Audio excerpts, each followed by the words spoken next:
করার জন্য মসজিদের দিকে চলে গেলেন। আসরের নামাজের পরে আব্দুল্লাহ ইবনে আব্বাস বাড়ির দিকে রওনা হয়ে গেছে। কিতাবের মধ্যে এসেছে আব্দুল্লাহ ইবনে আব্বাস যখন নামাজ পড়ে বাড়ির দিকে রওনা হয়ে চলে আসলো, বাড়ির ভিতরে একটা পা আবার বাইরে একটা পা, বাড়ির ভিতরে একটা পা বাড়ির বাইরে একটা পা।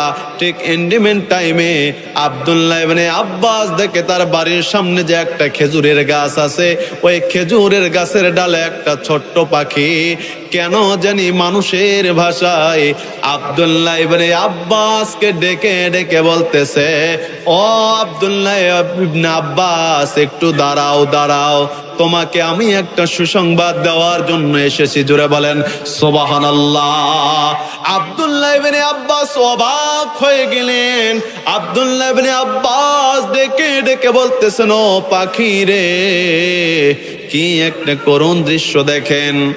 আব্দুল্লাহ ইবনে আব্বাস ডেকে ডেকে বলতেছে, আমি তো কোনোদিন পাখির কণ্ঠে মানুষের ভাষা শুনি নাই, আজকে তুমি পাখি মানুষের ভাষায় আমাকে কিসের সুসংবাদ দিতে চাও, জলদি করে বলো। জোরে বলেন সুবহানাল্লাহ।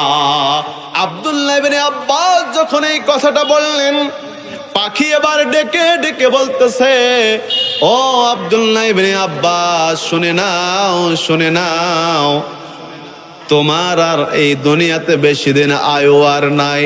জোরে বলেন আল্লাহু আকবার। তোমার আর আয়ু নাই, তুমি আর বেশি দিন দুনিয়াতে বাঁচবে না। আগামী কয়েকটা দিনের মধ্যে তুমি দুনিয়া থেকে বিদায় হয়ে চলে যাবে।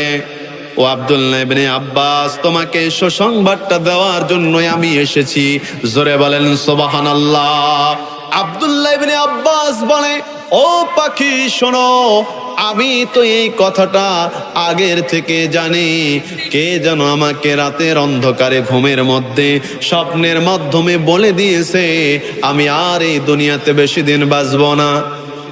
আব্দুল্লাহ ইবনে আব্বাস যখন এই কথাটা বললেন, পাখি বলে, ও আব্দুল্লাহ ইবনে আব্বাস শোনেন, আপনি যখন দুনিয়া থেকে বিদায় নিয়ে চলে যাবেন, যখন আপনার জানাজা উপস্থিত হয়ে যাবে, ঠিক এই সময় আমি পাখি একটা কাণ্ড ঘটাবো, ওই কথাটা আগাম তোমাকে বলার জন্য আমি এসেছি। জোরে বলেন সুবহানাল্লাহ।